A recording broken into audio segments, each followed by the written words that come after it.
আজ দুঃখ ভারাক্রান্ত মন নিয়ে আপনাদের সামনে হাজির হয়েছি। আপনারা সবই জানেন এবং বোঝেন আমরা আমাদের জীবন দিয়ে চেষ্টা করেছি, কিন্তু দুঃখের বিষয় আজ ঢাকা, চট্টগ্রাম, খুলনা, রাজশাহী, রংপুরে আমার ভাইয়ের রক্তে রাজপথ রঞ্জিত হয়েছে। আজ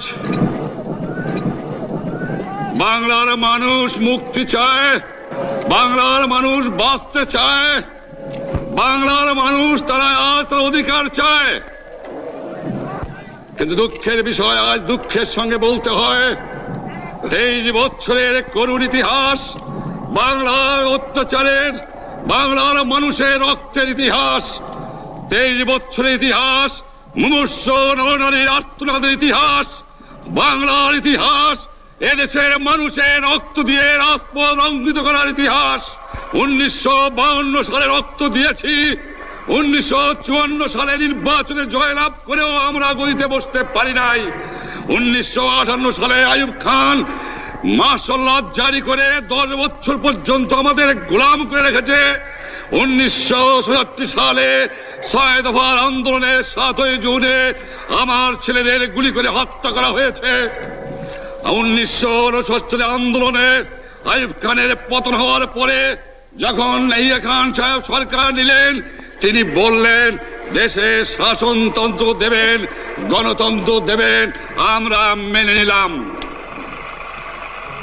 তারপরে অনেক ইতিহাস হয়ে গেল, নির্বাচন হলো। আপনারা জানেন দোষ কি আমাদের? আজকে আমি প্রেসিডেন্ট ইয়াহিয়া খান সাহেবের সঙ্গে দেখা করেছি, আপনারা জানেন, আলাপ আলোচনা করেছি। আমি শুধু বাংলার নয়, পাকিস্তানের মেজরিটি পার্টির নেতা হিসাবে তাকে অনুরোধ করলাম 15 ফেব্রুয়ারি তারিখে আপনি জাতীয় পরিষদের অধিবেশন দেন। তিনি আমার কথা রাখলেন না, তিনি রাখলেন ভুট্টো সাহেবের কথা। তিনি বললেন প্রথম সপ্তাহে মাসে হবে, তিনি মানে নিলেন। আমরা বললাম ঠিক আছে, আমরা অ্যাসেম্বলিতে বসবো, আমরা আলোচনা করব। আমি বললাম বক্তৃতার মধ্যে, অ্যাসেম্বলির মধ্যে আলোচনা করব। এমনকি আমি এ পর্যন্ত বললাম যদি কেউ ন্যায্য কথা বলে, আমরা সংখ্যায় বেশি হলেও একজন যদিও সে হয়, তার ন্যায্য কথা আমরা মেনে নেব। আসুন বসি, আমরা আলাপ করে শাসনতন্ত্র তৈরি করি। তিনি বললেন পশ্চিম পাকিস্তানের মেম্বাররা যদি এখানে আসে তাহলে কসাইখানা হবে অ্যাসেম্বলি। যদি কেউ অ্যাসেম্বলিতে আসে তাহলে পেশোয়ার থেকে করাচি পর্যন্ত দোকান জোর করে বন্ধ করা হবে, তারপরেও যদি কেউ আসে তাকে সন্ন্যাসার করা হবে। আমি বললাম অ্যাসেম্বলি চলবে। তারপরে হঠাৎ 1 তারিখে অ্যাসেম্বলি বন্ধ করে দেওয়া হলো। কি পেলাম আমরা? আমার পয়সা দিয়ে অস্ত্র কিনেছি বহিঃশত্রু আক্রমণ থেকে দেশকে রক্ষা করার জন্য। আজ সেই অস্ত্র ব্যবহার হচ্ছে আমার দেশের গরিব দুঃখী নিরস্ত্র মানুষের বিরুদ্ধে, তার বুকের উপরে হচ্ছে গুলি। আমরা পাকিস্তানের সংখ্যাগুরু, আমরা বাঙালিরা যখনই ক্ষমতায় যাওয়ার চেষ্টা করেছি, যখনই এদেশের মালিক হবার চেষ্টা করেছি, তখনই তারা আমাদের উপর ঝাঁপিয়ে পড়েছেন। তারা আমাদের ভাই। আমি বলেছি তাদের কাছে এই কথা যে আপনারা কেন আপনার ভাইয়ের বুকে গুলি মারবেন? আপনাদের রাখা হয়েছে যদি বহিঃশত্রু আক্রমণ করে তার থেকে দেশকে রক্ষা করার জন্য। তারপরে উনি বললেন যে আমার নামে বলেছেন, আমি নাকি বলে স্বীকার করেছি যে 10 তারিখে রাউন্ড টেবল কনফারেন্স হবে। আমি উনাকে একথা বলে দেবার চাই, আমি তাকে তা বলি নাই। টেলিফোনে আমার সঙ্গে তার কথা হয়।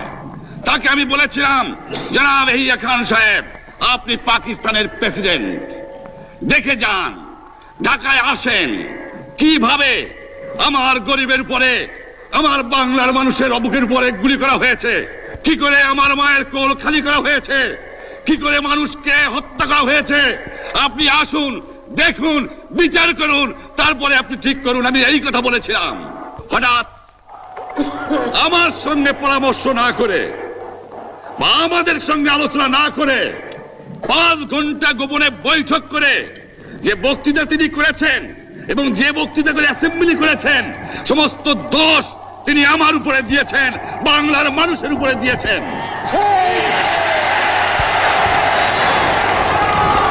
আমি পরিষ্কার মিটিংয়ে বলেছি যে এবারের সংগ্রাম আমার মুক্তির সংগ্রাম, এবারের সংগ্রাম স্বাধীনতার সংগ্রাম।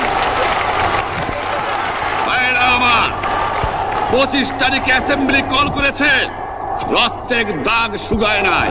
আমি 10 তারিখে বলে দিয়েছি যে ওই শহীদের রক্তের উপর দিয়ে পাড়া দিয়ে আরটিসিতে মুজিবুর রহমান যোগদান করতে পারে না। অ্যাসেম্বলি কল করেছেন, আমার দাবি মানতে হবে। প্রথম, সামরিক আইন মার্শাল ল উড্র করতে হবে। সমস্ত সামরিক বাহিনীর লোকদের ব্যারাকে ফেরত দিতে হবে। যেভাবে হত্যা করা হয়েছে তার তদন্ত করতে হবে। আর জনগণের প্রতিনিধির কাছে ক্ষমতা হস্তান্তর করতে হবে। তারপরে বিবেচনা করে দেখব আমরা অ্যাসেম্বলিতে বসতে পারবো কি পারবো না। এর পূর্বে অ্যাসেম্বলিতে বসার অ্যাসেম্বলিতে বসতে আমরা পারি না। জনগণ সে অধিকার আমাকে দেয় নাই। ভাইয়েরা আমার, তোমরা আমার উপর বিশ্বাস আছে? আমি প্রধানমন্ত্রিত্ব চাই না, আমরা দেশের মানুষের অধিকার চাই। আর যদি একটা গুলি চলে, আর যদি আমার লোকের উপর হত্যা করা হয়, তোমাদের উপর কাছে আমার অনুরোধ রইল, প্রত্যেক ঘরে ঘরে দুর্গ করে তোলো। তোমাদের যা কিছু আছে তাই নিয়ে শত্রুর মোকাবেলা করতে হবে এবং জীবনের তরে রাস্তাঘাট যা যা আছে সবকিছু আমি যদি হুকুম দেবার নাও পারি, তোমরা বন্ধ করে দেবে। তোমরা আমার ভাই, তোমরা ব্যারাকে থাকো, কেউ তোমাদের কিছু বলবে না, কিন্তু আর আমার বুকের পর গুলি চালাবার চেষ্টা করো না, ভালো হবে না। 7 কোটি মানুষকে চাপা রাখতে পারবো না। আমরা যখন মরতে শিখেছি তখন কেউ আমাদের দবাতে পারবে না। যে পর্যন্ত আমার এই দেশের মুক্তি না হবে, খাজনা ট্যাক্স বন্ধ করে দেওয়া হলো, কেউ দেবে না। তবে অনুরোধ করছি, আপনারা আমাদের ভাই, আপনারা দেশকে একেবারে জাহান্নামে ধ্বংস করে দিয়েন না। জীবনে আর কোনোদিন আপনাদের মুখ দেখা দেখি হবে না। যদিও আমরা শান্তিপূর্ণভাবে আমাদের ফয়সালা করতে পারি, তাহলে অন্তপক্ষে ভাই ভাই হিসেবে বাস করার সম্ভাবনা আছে। সেই জন্য আপনাদের অনুরোধ করছি, আমার এই দেশে আপনারা মিলিটারি শাসন চালাবার চেষ্টা আর করবেন না। দ্বিতীয় কথা, প্রত্যেক গ্রামে, প্রত্যেক মহল্লায়, প্রত্যেক ইউনিয়নে, প্রত্যেক সাব ডিভিশনে আওয়ামী লীগের নেতৃত্বে সংগ্রাম পরিষদ গড়ে তোলো এবং তোমাদের যা কিছু আছে তাই নিয়ে প্রস্তুত থাকো।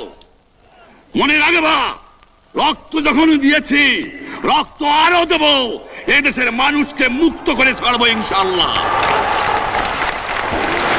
এবারে সংগ্রাম আমাদের মুক্তির সংগ্রাম, এবারে সংগ্রাম স্বাধীনতার সংগ্রাম। আপনারা আমার উপরে বিশ্বাস নিশ্চয়ই রাখেন। জীবনে আমার রক্তের বিনিময়েও আপনাদের সঙ্গে বেঈমানি করি নাই। প্রধানমন্ত্রিত্ব দিয়ে আমাকে নিতে পারে নাই, ফাঁসি কাস্টে আসামি দিয়ে আমাকে নিতে পারে নাই।